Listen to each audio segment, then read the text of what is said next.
جاگو اے اہل ایمان، روزے رکھو پڑھو قرآن، کر دو سب کو یہ اعلان۔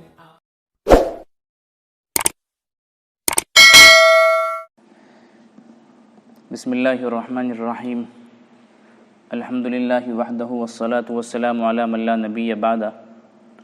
آج پارہ نمبر 9 کا خلاصہ عرض کرنا ہے۔ اللہ تعالیٰ نے اپنے بندوں کو سمجھایا اور یہ فرمایا کہ جب بھی کسی بستی پر عذاب نازل فرماتے ہیں تو مختلف احوال دیتے ہیں، خوشیاں بھی دیتے ہیں، تکالیف بھی دیتے ہیں، کہ دیکھتے ہیں خوشی میں کیا کرتے ہیں اور تنگی میں کیا کرتے ہیں۔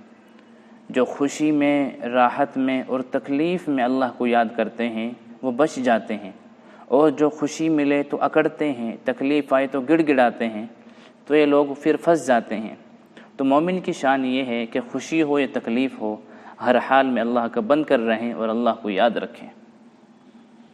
پھر حضرت موسیٰ علیہ السلام کا واقعہ بیان فرمایا کہ حضرت موسیٰ علیہ السلام کا فرعون کے ساتھ مقابلہ ہوا، فرعون سے گفتگو ہوئی۔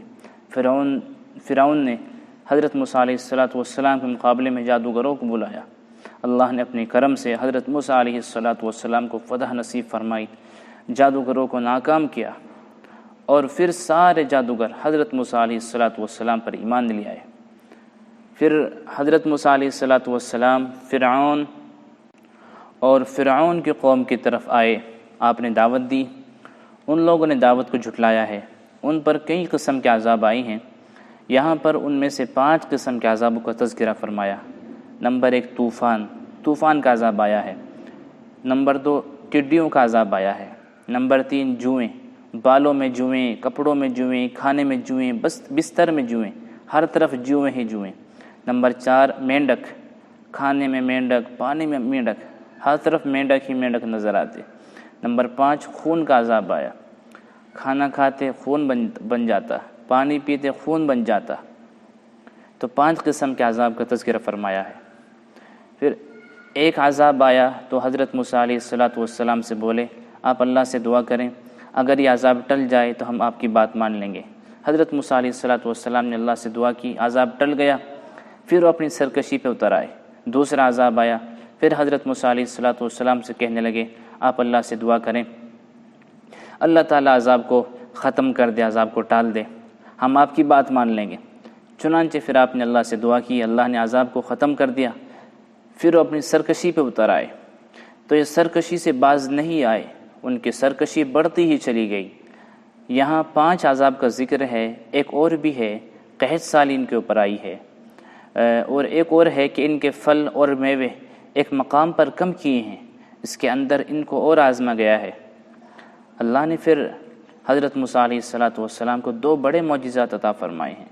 نمبر 1 ید بیضا، اپنا ہاتھ بغل کے نیچے رکھتے، پھر باہر نکالتے، سورج کی طرح چمک رہا ہوتا۔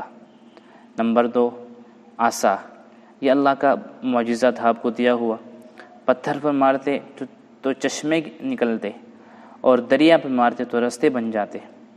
لیکن انہوں نے معجزات کو دیکھ کر اپنی پرواہ نہیں کی، اور اللہ کی طرف سے آنے والے عذاب کی بھی پرواہ نہیں کی۔ بالآخر ایسا عذاب آیا کہ اس میں پوری قوم فرعون سمیت برباد ہو گئی۔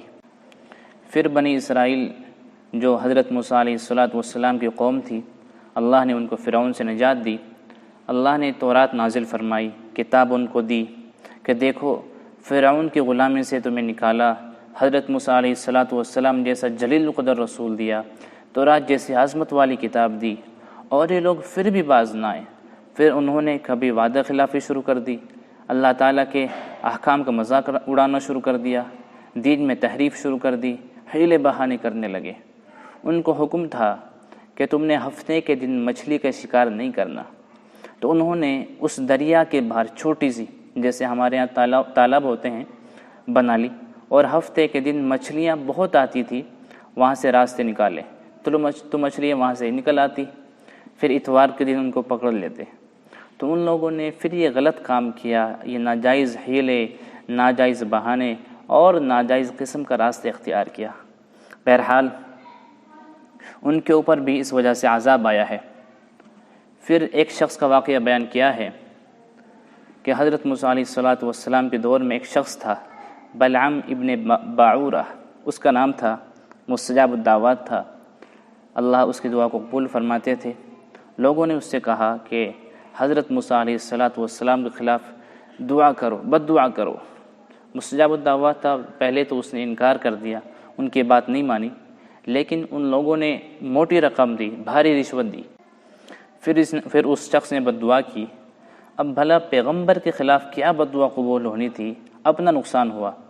اللہ تعالیٰ نے فرمایا، اللہ فرماتے ہیں اس شخص کی مثال کتے کی طرح ہے، اوپر وزن ہو تب بھی ہانپتا ہے، وزن نہ ہو تب بھی ہانپتا ہے، یعنی اس کے وزن ہونے اور نہ ہونے سے فرق نہیں پڑتا۔ یہ بھی ایسا شخص ہے کہ علم ہو تب بھی نہیں، علم نہ ہو تب بھی کچھ فائدہ نہیں، اس کے علم میں اس کو کیا فائدہ دیا۔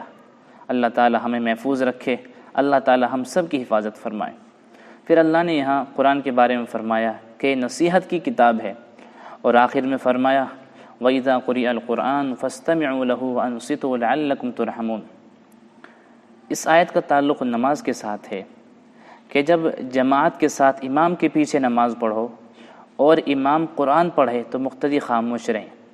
سورہ فاتحہ سے لے کر والناس تک 114 صورتیں یہ قرآن ہیں۔ فرق کیا ہے؟ جب امام اونچی آواز سے پڑھے، آواز آ رہی ہو تو اس کا حکم ہے فاستمعوا، توجہ سے سنو، اور جب آواز نہ آ رہی ہو، سری نماز ہو جیسے ظہر اور عصر کی نماز، اس کا حکم ہے کہ وانصتوا، تم نے اب بھی خاموش رہنا ہے، اب بھی چپ رہنا ہے۔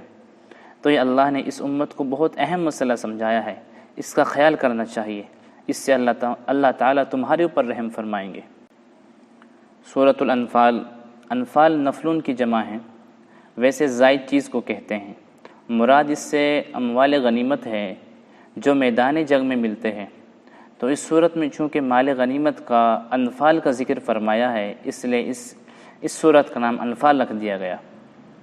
تو یہ فرمایا جب مجاہد اللہ کے راستے میں جہاد کرتا ہے اور کفر سے جنگ ہوتی ہے، اس کے نتیجے میں جو مال ملتا ہے اس کو مال غنیمت کہتے ہیں۔